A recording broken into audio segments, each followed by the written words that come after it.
107.2. Fréquence pas comme les autres, pas comme les autres, pas comme les autres. Le débat sur GPPFM. Le débat sur GPPFM, c'est une émission d'échange et d'entretien sur des questions d'actualité d'ici et d'ailleurs. Le débat sur GPPFM, c'est tous les samedis avec Bassanoussi.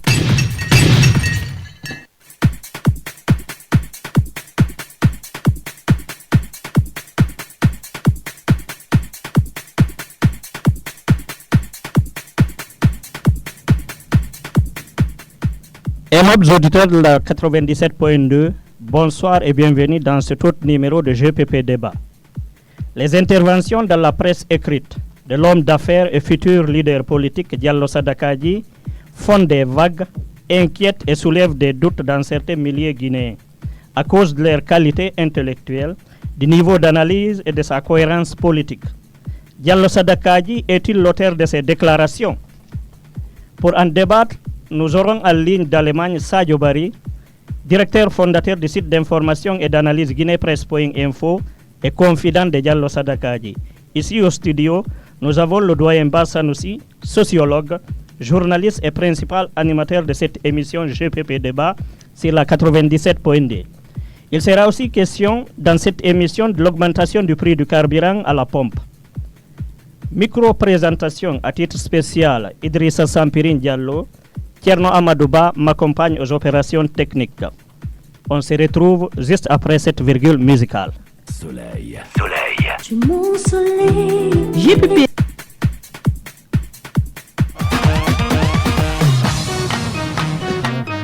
GPP FM, au cœur des événements du foot à Diallo et du reste de la Guinée. Au marché, toutes les femmes écoutent GPP FM Fouta Dialon 97.2. GPP FM, au cœur des événements du foot à Diallo et du reste de la Guinée. Mesdames et messieurs, à l'écoute de GPP FM 97.2, encore une fois, bonsoir. De nombreux Guinéens se demandent aujourd'hui si les propos attribués dans la presse écrite à Diallo Sadakaji sont réellement de lui. C'est justement pour essayer de comprendre que nous avons fait appel à deux spécialistes de communication, deux journalistes professionnels. L'un politique et partisan, l'autre apparemment neutre. Il s'agit de Sadio Bari de guinépresse.info que nous avons en ligne d'Allemagne et Bassanoussi avec moi ici au studio.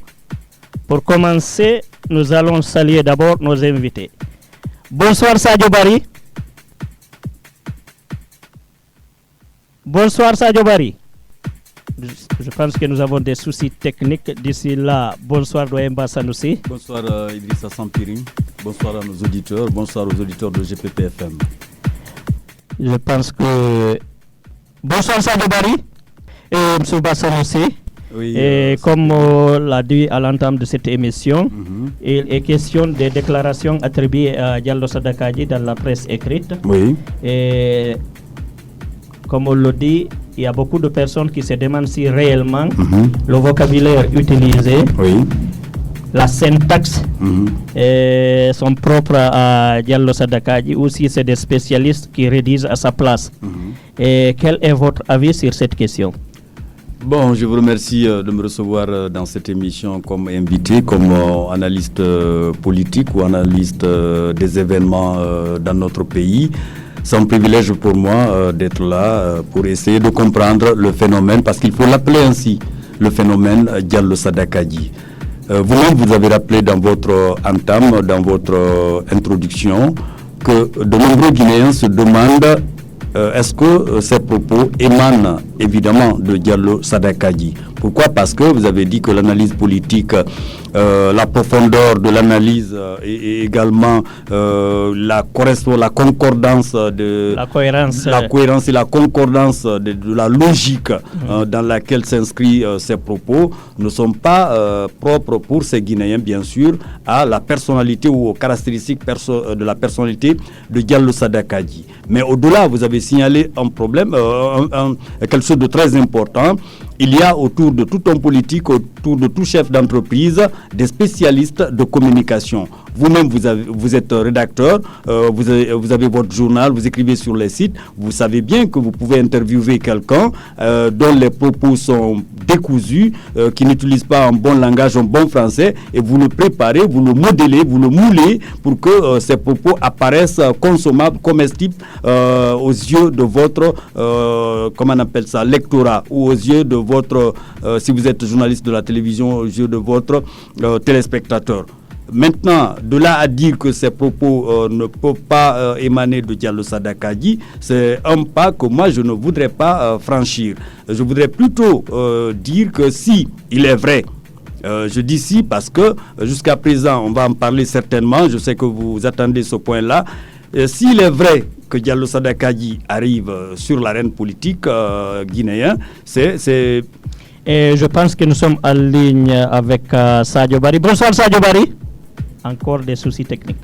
Voilà, je disais que la question à se poser, c'est dire est-ce qu'il va arriver parce que cela fait beaucoup de temps maintenant, plusieurs mois, que ces propos, depuis la première parution dans l'hebdomadaire La Lance, qu'il a annoncé qu'il arrive. Et pourquoi jusque-là il n'a pas pris langue avec la presse?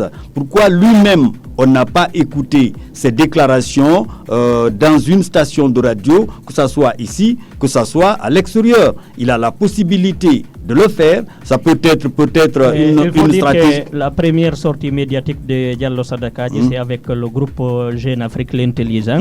C'est là la première fois qu'il a accordé une interview. Il a émis des réserves sur la méthode de faire des leaders politiques de l'opposition. Oui. Et dans cette interview, il était fait mention de son intention de s'engager dans le combat politique. Voilà. Entre l'intention et l'acte même, il y a un fossé que je garde moi ouvert jusqu'à présent, parce que moi j'ai pas écouté, et aucun Guinéen, je crois, qui vit en Guinée ici, n'a écouté Diallo Sada Kadi pour dire voilà, je viens en politique, je casse avec l'opposition, je ne me retrouve plus dans l'opposition ou dans le militantisme de l'opposition, donc je prends mon combat en main et je viens essayer de faire bouger les choses. Ça, c'est une question. Est-ce que c'est une façon de déstabiliser, si déstabilisation il y en a, l'opposition, ou est-ce que c'est une main armée entre guillemets bien sûr, du pouvoir? Toutes ces questions aujourd'hui hantent l'observateur et hantent également la classe politique et les Guinéens dans leur majorité. Donc ce sont ces différentes questions et d'autres que les observateurs se posent et que les Guinéens se posent et que les analystes politiques se posent. Un autre facteur, quand vous prenez Diallo Sada Kadi dans la caractéristique ou dans les caractéristiques de la personnalité, on sait que c'est un homme d'affaires. C'est un homme d'affaires qui a fait fortune et qui est large en geste. Mais de là à venir dans la politique, ce n'est pas le même terrain. Il faudrait bien que lui-même confirme. Je voudrais vous dire qu'au début des années 90, Diallo Sada Kadi était le secrétaire général de la section PRP de Lomé. Oui. Donc, il représentait le parti de Siradio Diallo dans cette zone. Et je pense que nous avons en ligne Sadio Barry. Bonsoir Sadio Barry. Bonsoir monsieur, bonsoir à votre équipe. Sadio Barry, de nombreux Guinéens se demandent aujourd'hui si les propos attribués à Diallo Sada Kadi dans la presse écrite sont réellement de Diallo Sada Kadi. Et quelle est votre position par rapport à cette question? Vous savez, c'est tout à fait normal, parce qu'en Guinée, les gens sont habitués au fait que quand on dit commerçant, cela est synonyme d'analphabète. Bon. Je je voudrais simplement dire au public que le fait de mettre le niveau de Diallo Sadakadji en doute va devenir un avantage à Diallo Sadakadji le jour où il viendra en personne devant le public guinéen, parce que les gens vont découvrir qu'il est plus que ce qu'on espérait avoir de lui, ou ce qu'on espérait voir en lui. Voilà. Et moi, je le connais, je parle avec lui, et je connais très bien qu'il a un degré d'analyse, et il a un parler propre et des idées très cohérentes que je n'ai jamais constaté chez un seul homme politique guinéen jusqu'à présent. Sadio Barry, nous sommes ici avec le doyen Ba Sanoussi, qui est journaliste et sociologue. Il a une autre lecture de cette situation, n'est-ce pas, doyen Ba Sanoussi? Bon, c'est pas une autre lecture, c'est dire seulement que d'abord, les gens ne pensent pas que Diallo Sadakadji est analphabète. Ensuite, les gens ne mettent pas en doute le degré de son analyse.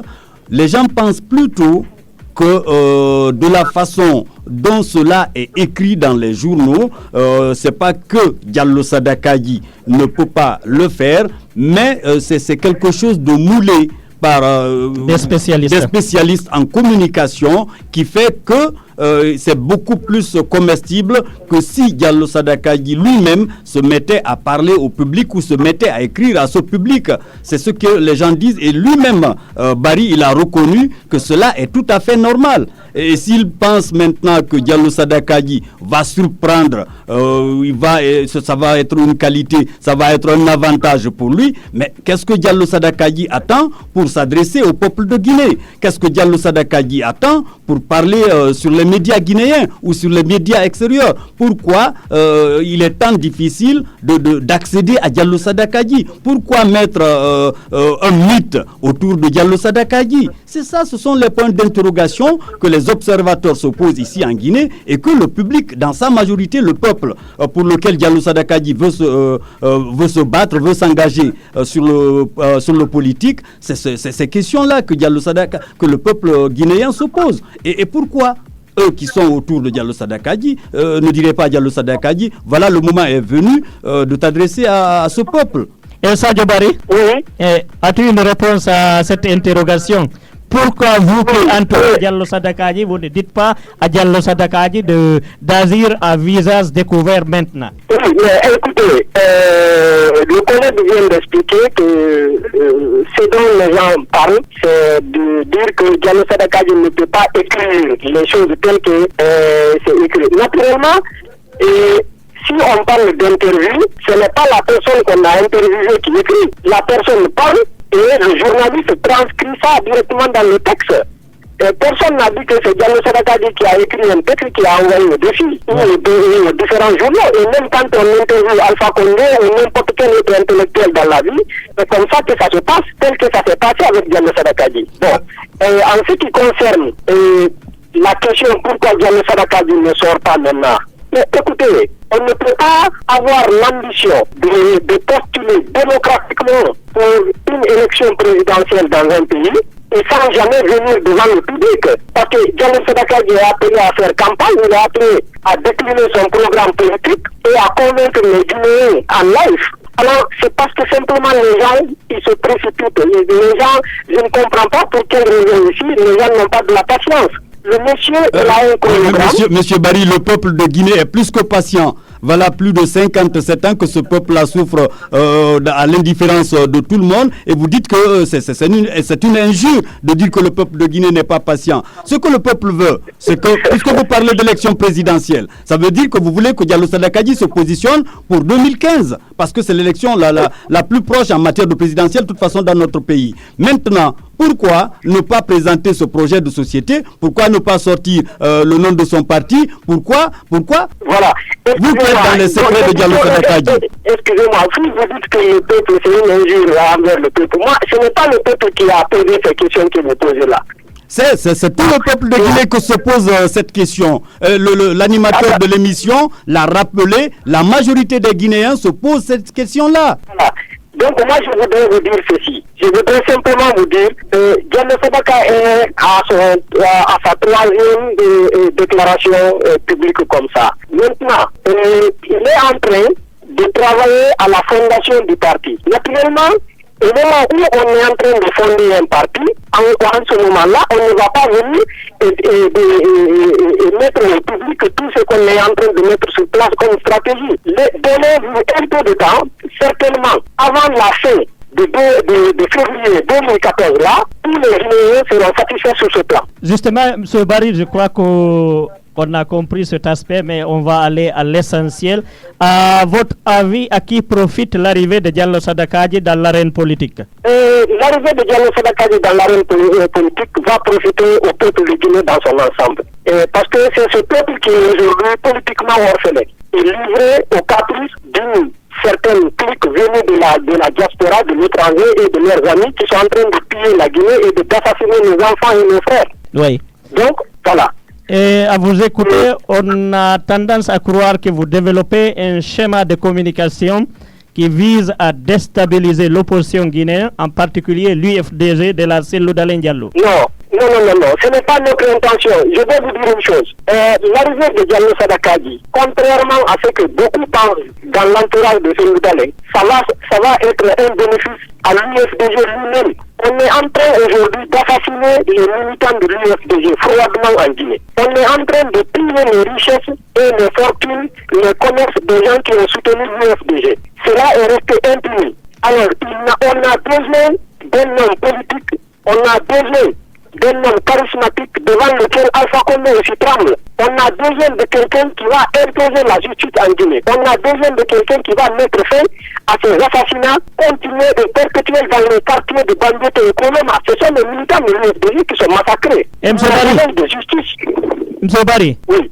Pensez-vous que Diallo Sadakaji est mieux indiqué pour faire trembler le professeur Alpha Condé? Il l'a déjà fait trembler plusieurs fois. Je vous dis, en 2010, oui. Lorsque pendant la transition, oui. Diallo Sadakaji Alpha a rencontré Diallo Sadakaji au Sénégal. Oui. Il a essayé, comme il a l'habitude de parler à celui d'Alain dans des tons très injurieux et autres, oui. il a essayé de s'attaquer verbalement à Diallo Sadakaji, mais il a eu la chance de ce jour. Diallo Sadakaji l'a rappelé de justesse. Il lui a clairement fait comprendre, lui, il n'est pas comme les autres leaders en Guinée. La raté en quoi faisant? Allô? La raté en quoi faisant? Non, il l'a clairement remis à sa place. Oui. Il a fallu que les gens viennent pour calmer Diallo Sadakaji et Alpha Condé a essayé tout de suite de corriger le tir en faisant comme s'il blaguait.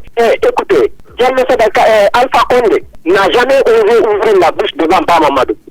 Oui. Ce n'est pas par hasard. Il m'a imaginé tout ce que Alpha Condé a fait et a raconté sur l'école. C'est après la mort de Bamamadou. Et croyez-moi, le jour où Diallo Sadakaji viendra sur le terrain politique en Guinée, Alpha va commencer à utiliser le même terme de respect envers l'opposition que lorsqu'il était avec le Bamamadou.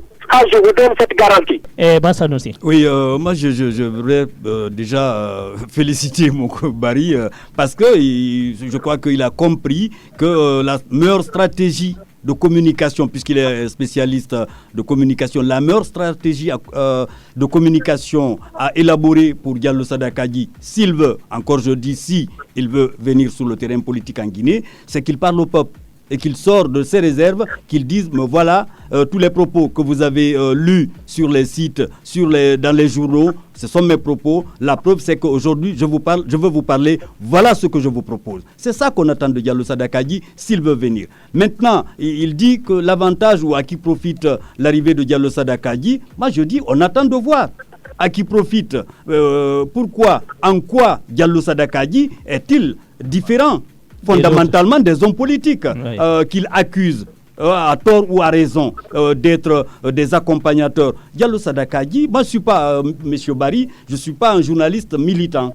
Je suis un analyste, je suis un sociologue. Je vis en Guinée, je regarde la société guinéenne dans son développement, dans ses aspects sociologiques, dans ses aspects politiques et dans ses aspects économiques. C'est à partir de ces facteurs-là que moi je réagis par rapport aux actes, par rapport aux propos des leaders ou du peuple.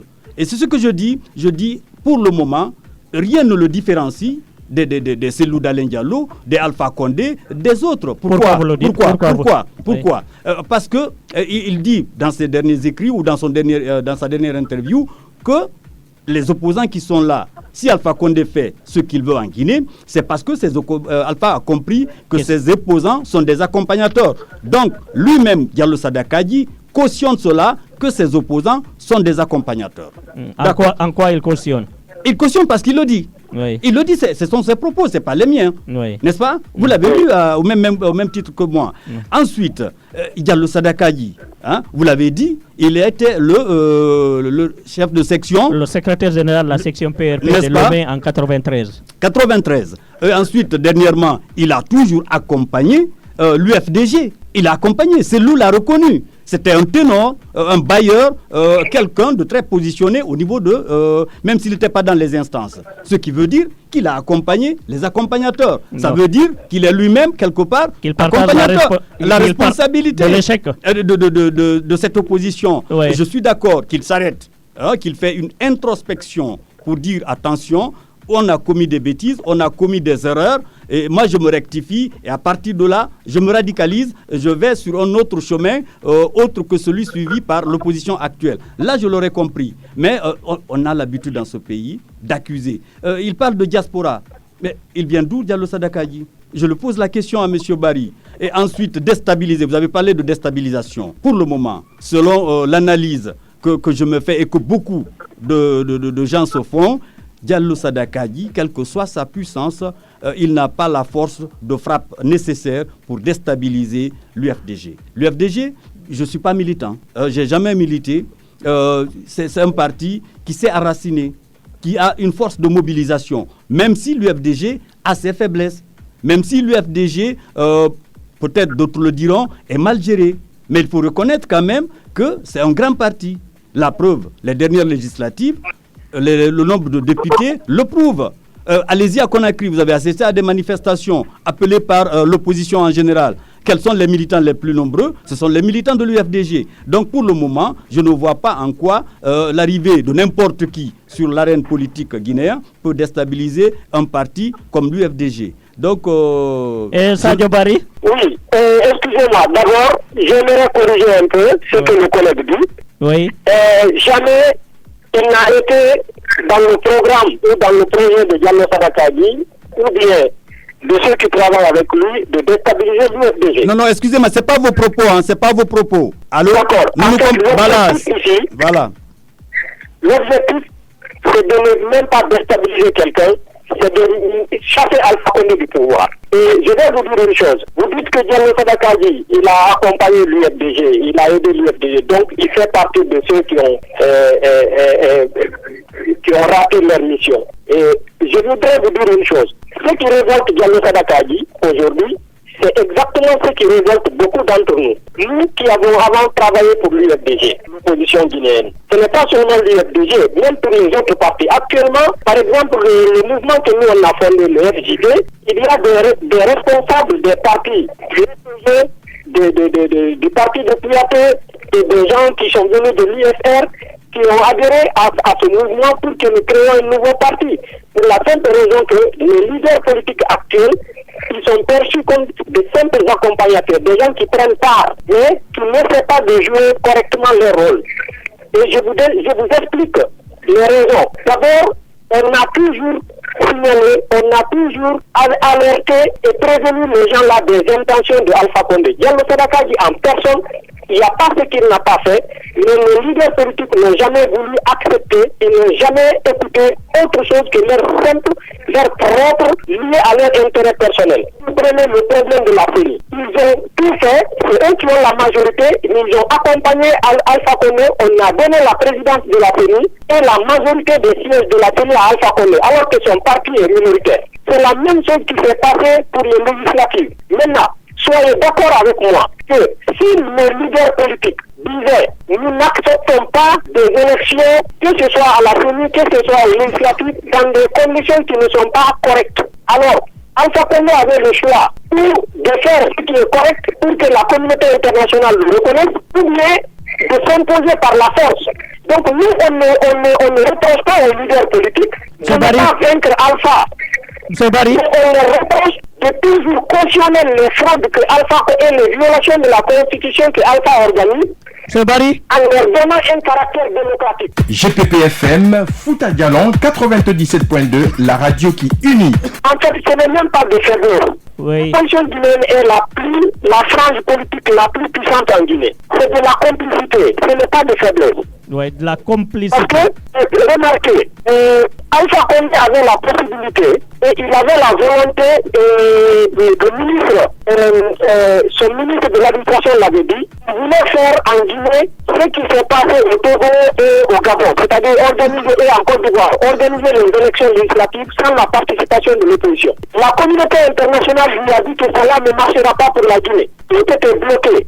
En Guinée, toutes les coopérations économiques et complètes, c'est-à-dire que la communauté internationale avait prévu prendre des mesures, Oui. des sanctions contre Alpha Condé et son régime si jamais il n'acceptait pas de remplir les conditions qui permettent à l'opposition guinéenne de participer aux élections législatives. Alors, Alpha Condé, il a cédé. Donc, il a été question, les Nations Unies ont été impliquées. Devant les Nations Unies, l'opposition a refusé d'exiger des enquêtes internationales indépendantes à cause des meurtres qui ont été perpétrés contre leurs militants. Et 57 morts à l'époque. L'opposition n'a pas voulu réclamer de la justice pour les morts et pour les destructions devant les Nations Unies. Deuxièmement, l'opposition a accepté devant les Nations Unies l'opérateur Némat. Alors que la communauté internationale avait prévu, si l'opposition guinéenne refuse, le pouvoir refuse, les Nations Unies allaient imposer un opérateur neutre à tout le monde. Parce que le pouvoir dit qu'il veut des élections démocratiques, l'opposition dit qu'elle veut des élections démocratiques. Alors pourquoi l'un des deux côtés doit avoir perdu un opérateur neutre? Donc il était prévu que les Nations Unies, l'Union Européenne, choisissent un opérateur pour imposer aux deux côtés. Mais l'opposition guinéenne elle-même, elle a accepté finalement de maintenir une marque pour faire plaisir à Alpha Condé. Et voilà le résultat que nous avons connu. Et lorsqu'il y a eu les fraudes, l'opposition guinéenne avait dit qu'elle ne va pas accepter les résultats. Si vous constatez, la communauté internationale a toujours essayé de dire dès que la Cour suprême donne un résultat, la communauté internationale accepte et demande à l'opposition d'accepter le verdict final de la Cour suprême. Mais pour le cas guinéen, même la communauté internationale a refusé de faire un appel. Ils ont dit qu'ils ne commentent pas. Et ça, Donc ils attendent d'abord de voir ce que l'opposition va faire. Sadio Barry, pourtant... Même eux, Allô? c'est d'accord. Allô? Et pourtant, on parle aujourd'hui de score honorable pour l'opposition. C'est elle qui le dit. Et c'est ce qui prouve qu'elle n'a pas commis des erreurs, mais elle a été simplement, elle a participé aux législatives uniquement pour avoir une part. Ce n'est pas pour empêcher Alpha Condé de tout prendre.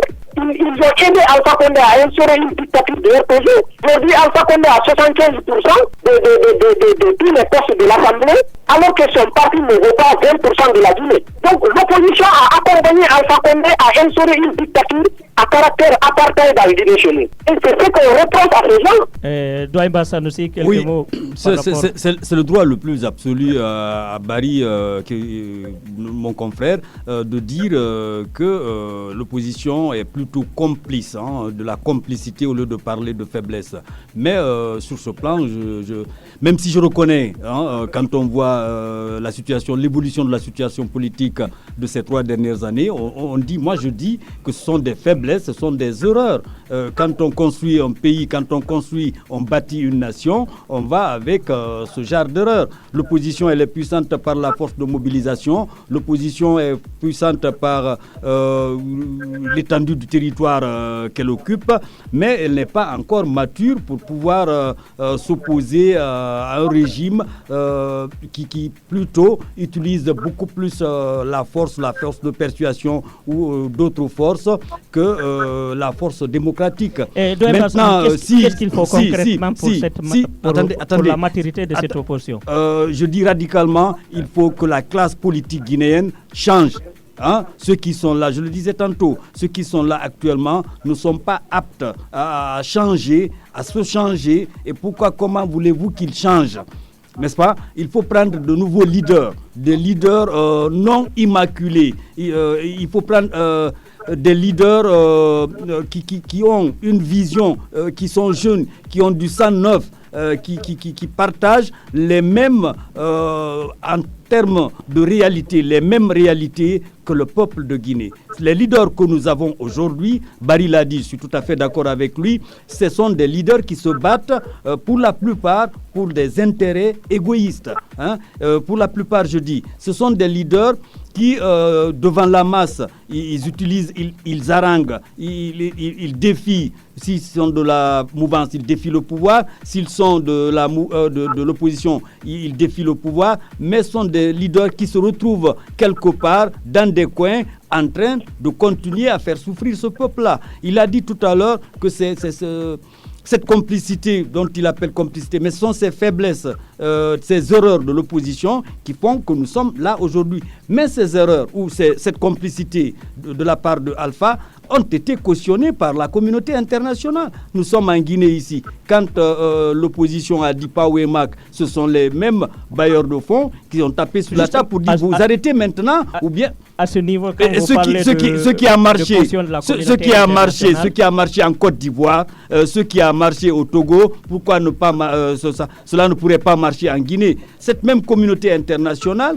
n'allait pas jusqu'à... Pourquoi alors, puisqu'elle était d'accord qu'il y a eu des fraudes, qu'il y a eu ceci, qu'il y a eu cela, pourquoi elle a dit que ces résultats-là n'enfreignent pas cette magouille ou ces erreurs? Je ne sais pas si vous avez bien suivi les propos de Sadio Barry.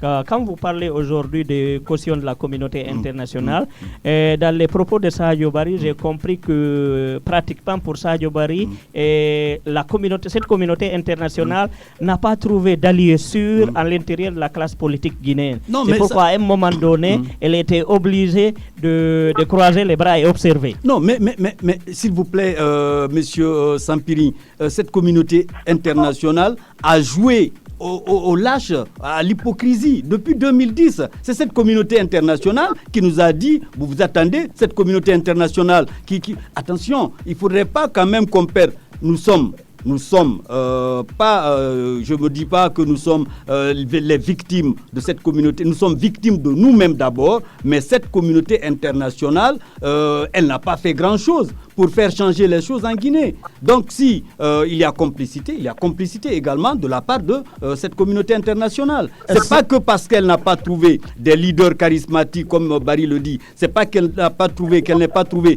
des partis politiques ou une opposition forte, c'est parce qu'elle-même, elle voulait s'en débarrasser, entre guillemets, de la situation guinéenne, pour qu'on dise, bon ben voilà, la Guinée aussi est dans le sillage des nations démocratiques. C'est tout. Sadio Barry, Oui. partagez-vous cet avis? Oui, en fait, j'aimerais dire à ce frère. Bassanoussi. Oui, à M.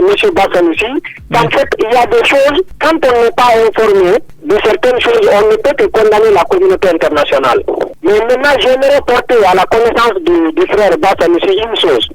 La diplomatie, c'est d'abord l'hypocrisie. Vous comprenez? C'est essayer de tourner autour du pot, c'est ménager l'autre. La communauté internationale en Guinée, elle n'était pas d'accord lorsque Alpha Condé a voulu, avec la complicité du gouvernement de la transition, il a voulu retarder le second tour jusqu'à ce que Alpha soit prêt à gagner. La communauté internationale n'était pas d'accord. Moi, je vous dis, moi, personnellement, j'ai été contacté par des responsables de l'Union européenne pour aller informer Cellou Dalein qui a refusé cela. Et non seulement c'est anticonstitutionnel, mais ça serait contre lui.